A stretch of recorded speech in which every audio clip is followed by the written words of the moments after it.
High school. I'll stop right here. Do you know why high school anime feel like a drug the older you get? Because the characters have silly conflicts backed by silly problems. High schoolers are moody, self-centered and over-dramatize everything. You think you're going through an existential crisis, but you've just based your entire personality around a fictional character. Definitely can't relate? Yeah? I'm older now. College is not like high school, because in college you're old enough to drink, snort and get naked. And we all know that getting drunk and naked solves every issue. Buddies going out for drinks, making fools out of themselves and getting into petty fights. It's the last bit of carefree life before falling down the rabbit hole known as adulthood. The last chance for a revelatory experience, and it's no different for Granblue's protagonist, Yori Kitahara, when he moved away from home to attend college in this beautiful and peaceful seaside town. He has dreams of reinventing himself, dreams of meeting girls and generally reveling in his youth. And despite some concerns, this new experience looks promising at first. He's living at his uncle's diving shop right on the beach, gets reunited with his cousins, Chisa, prickly and obsessed with diving, and Nanaka, cheerful and obsessed with Chisa. I am not sure if the same blood flows through their veins. Things don't go the way he wants when he's eagerly welcomed by the scuba diving club, which is in search for new members. After some obvious hesitation, Yori agrees to join on his own accord, and his life devolves into a hilarious mess of alcohol, nudity and women. Rarely all at the same time, and even then never in quite the configuration we'd hope for. You click on the first episode ready for some diving action, and all you see is a bunch of naked bara guys running around getting drunk, and a pair of sisters originally from Alabama. And you say to yourself, peak fiction, goat, raw, fire. The comedy in Granblue ranges from simple side gags to long cons that take a while to pay off. But what really sets the show apart are the facial expressions.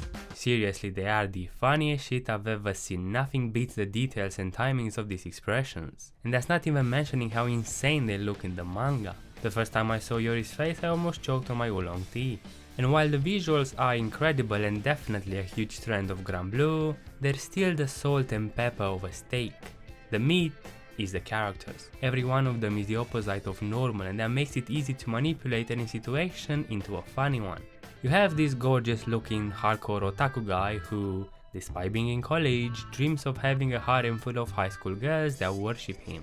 Poor guy gets his dream crushed by the law, but at least gets willingly roped into joining the diving club by Yori, and they develop this homosexual no, I'm kidding, a love-hate relationship throughout the series, which is easily the funniest part of the show. These two bara guys whom I would definitely hit the gym with set up over-the-top scenarios which usually include an insane level of alcohol and a plain lack of clothing, which allows Yori to, of course, show his true self. Then there's Azusa. Does any of you have that aunt you can definitely tell was the hottest chick in college, super popular, very cool, let you puff a smoke sometimes, but now kind of lacks a purpose in life? Well, that'd be Azusa. I love her character though, in whip terms she's the best girl. And so the humor is rooted in the characters. It's them and their odd but consistent quirks that create amusing situations. This consistency also creates a long line of running gags and callbacks. Couple that with impeccable comedic timing and the show never stops being funny. I mean, it even manages to make repeating the same punchline funnier the second time. Now remember when I talked about college? Well, the setting actually plays an important part that helps shape the comedy of the show itself. Since it's college, obviously more independence is shown, and thus having the characters live their lives out as freely as possible brews trouble at any given moment. Casual nude rock paper scissors game? Fuck yeah. Sabotaging one of your homies' chances to get laid? Not very cool. Shouting Chisa nice body? Fuck yeah. And the voice acting? Yeah, you can tell how comfortable they were while recording the lines. The characters have a lot of life to them and the dialogue sounds natural for what they portray. And it only gets better the more episodes you watch. When the voice actors have fun themselves, you know you're in for a good time. Now, something I have to point out is that the humor is somewhat niche, kind of expected with comedy in general being subjective and all that. I absolutely love Granblue. For me, it's the only anime comedy that made me laugh, but I can definitely see why it's not for everyone. It revolves around getting drunk and doing stupid things while being drunk. It rarely tries to have a different approach to the comedy, and when it does, it eventually always comes down to the same path. It also has a lot of nudity, and while it's justified, that might not be funny for everyone. I mean, if big muscle men with chiseled butts make you uncomfortable, I guess it's pretty understandable. The nudity though, it's never portrayed as something that's supposed to be sexy. That aside, what slightly disappointed me about the adaptation, and that's probably because I've read the manga before and I was sort of involuntarily comparing the two, was the lack of emphasis in the facial expressions. When you have entire panels solely dedicated to these ridiculously detailed expressions, it feels kind of odd when they are not as emphasized as I've expected, or imagined, rather. But they are still really good, especially coming from a Who Are You studio.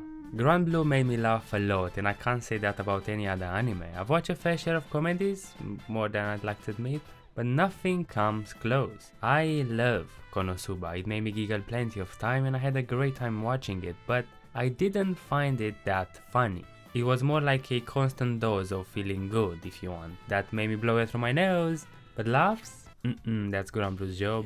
But leaving the comedic aspect aside for a moment, Grand Blue is still an anime about diving, not into pools of alcohol, seriously. If you thought I was just thrown in there for the sake of making up a plot, you're partially right, but also wrong.